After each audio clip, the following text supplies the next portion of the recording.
commend Arizona, and I understand Mississippi has passed it in both houses, and all the other states that are willing to stand up for the American citizen. I believe, and I believe that many in America believe, it's time that citizenship counted for something. Today, being a citizen means you're second class. It's time being a citizen means you're first class.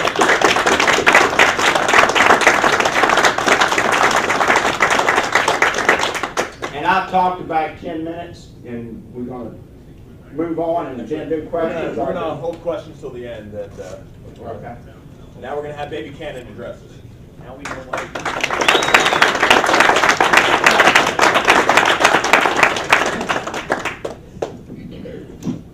Thank you. And it is my pleasure to be with both Tom and Virgil. These guys are real leaders, something we don't have enough of in this country.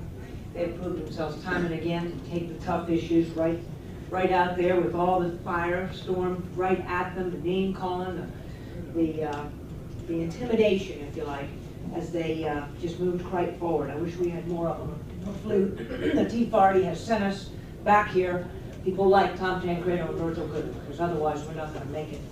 Let me tell you, I took the same take from the title of this talk today, Will the Immigration Issue Kill Republicans? I took the same take as Virgil did. Illegal immigration will kill America. That much we do know.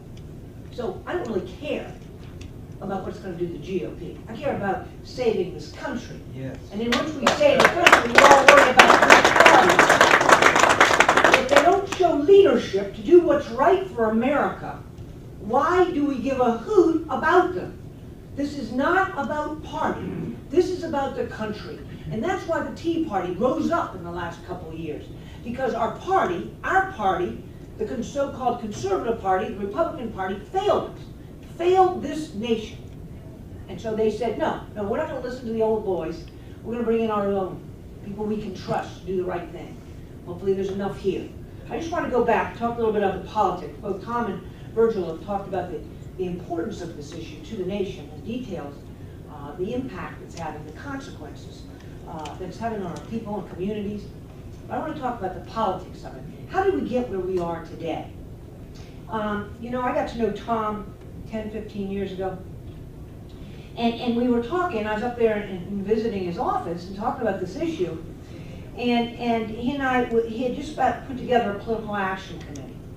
And he asked me to head it up, Team America. And this is what I've learned in the process. I've been in politics a long time now, too many years to discuss. And I want to tell you something. What we have done, and I mean we, is absolutely amazing. Back in 2006, we had a massive amnesty bill headed for passage and signature by the President of the United States.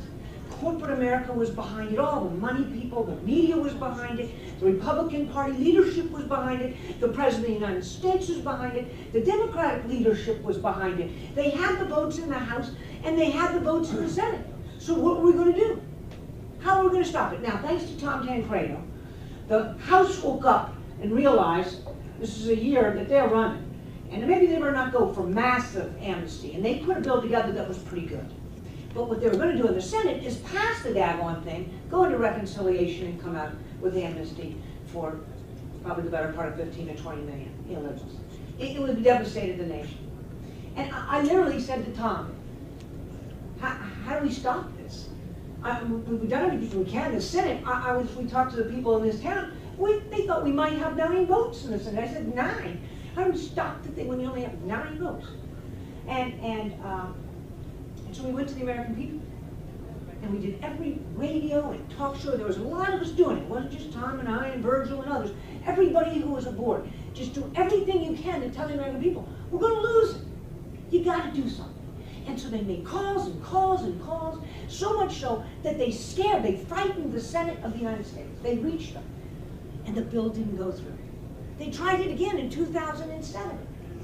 And again, we stopped it. It's an absolute amazing story about really the power that American people truly have. I used to be a regular on CNN.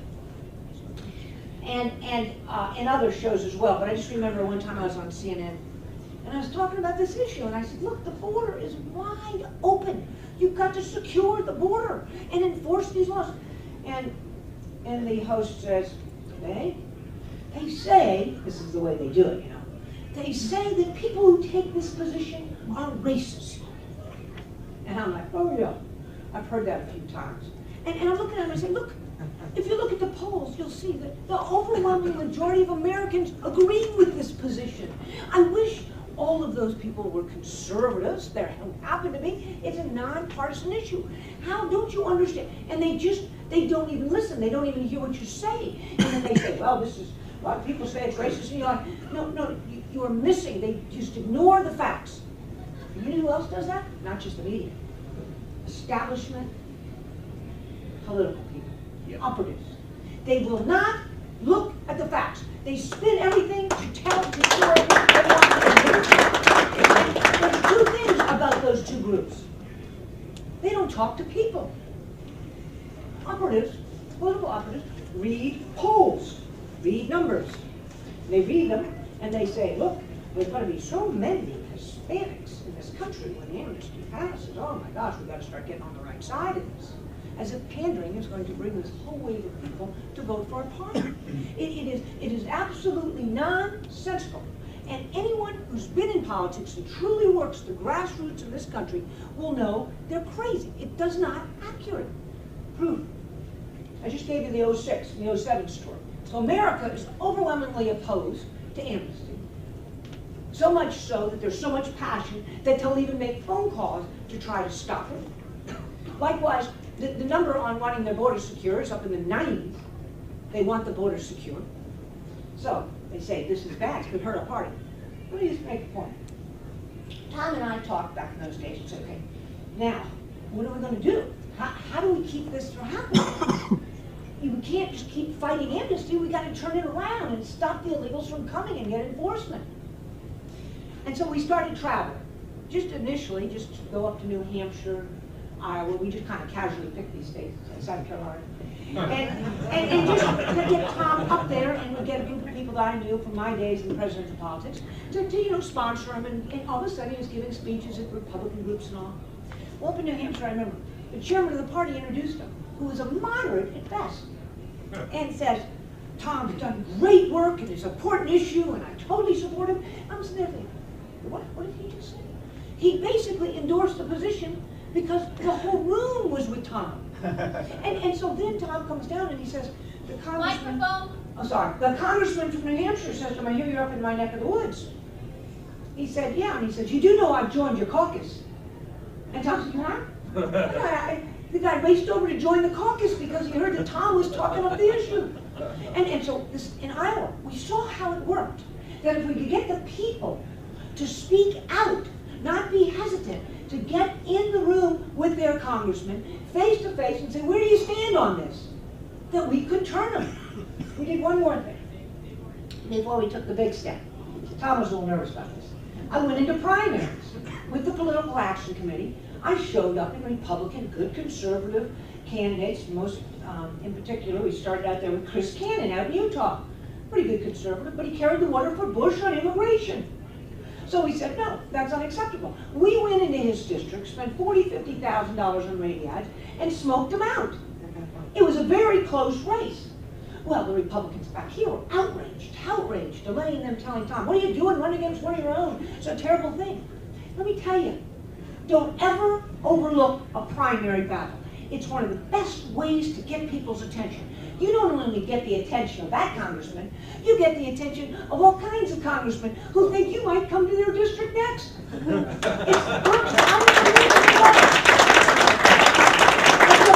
2 more trips out there for Chris Cannon. The third time he lost because we softened him up. The candidates we had were terrible, but they almost won against a guy who's been there years. And so then a good candidate took a look at it and said, hey, we can beat this guy. And Jason Chavez jumped in and won. Again, great thing. But we softened him up first for Jason. and then Jason took and ran with the ball, did an unbelievable job out there and continues to do a great job. That primary, you've got to move into the primaries. You want to know how to start turning things around? Tom started out by speaking about this issue as a single person almost, 2 or 3 or 5, a few handful of friends, and all of a sudden speaking. But when we went into people's districts, all of a sudden they said, I don't need this, okay? So we decided to go presidential. Tom Tancredo ran for president for one reason, to make certain that every candidate in the Republican primary had to address the issue of illegal immigration. That's why. He didn't think he was going to win. I didn't even think he was going to win. That's in his campaign. So we sent out to Iowa and we went and said, look, when the candidates come, ask them this, ask them this. You have to ask them. If this is important to you, ask them. Finally, we read in the New York Times a couple of weeks later. I'm talking about now the governor out there, who's Brownback, Sam Brownback, who was one of the candidates. He was in a room full of people like this, doing one of these town hall meetings, and out of total desperation, reported the New York Times, he finally said, does anybody here have a question about something other than illegal immigration? Because he was tired of hearing it. He was bad on the issue.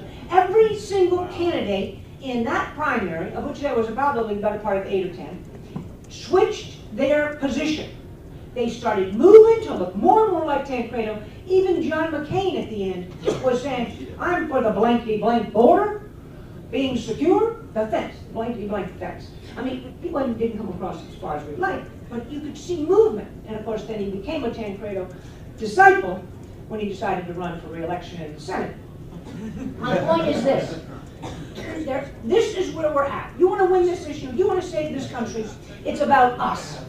George Washington gave us the clue, very, very early days of this country, when he said the sacred fire of liberty is entrusted in the hands of the American people. Not in the hands of these rich and famous or the elected. No, not the elite. In the hands of the American people. Our hands.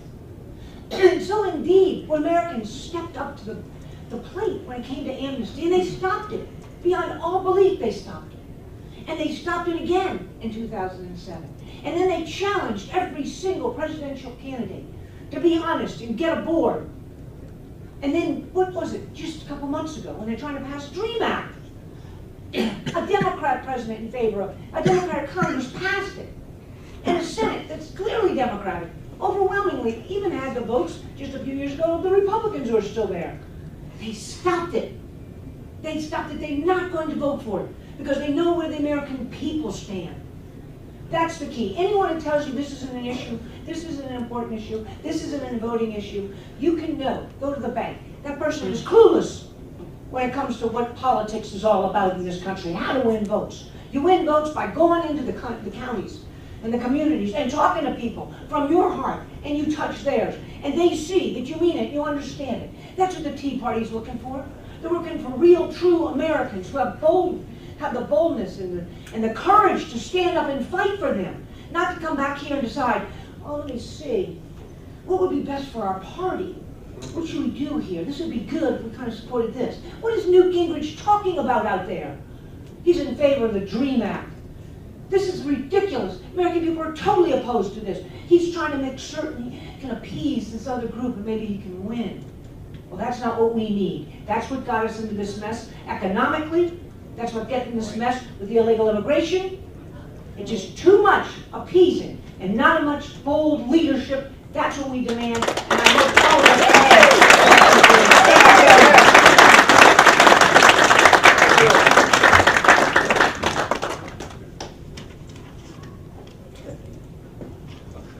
Supposed to have table mics, so they made it awkward. All right, Congressman Barletta is still on his way, so I'll give my remarks now, and we'll take some questions if he still hasn't arrived, but he will be coming. I'm Ken Indiana, and I'm the founder of Youth for Western Civilization. My guys are here with stand up, guys. Let them see it. The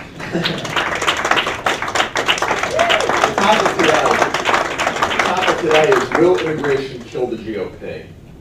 Now, I know this particular CPAC is in an atmosphere of optimism. You have the Tea Party movement, you had Retaking the House,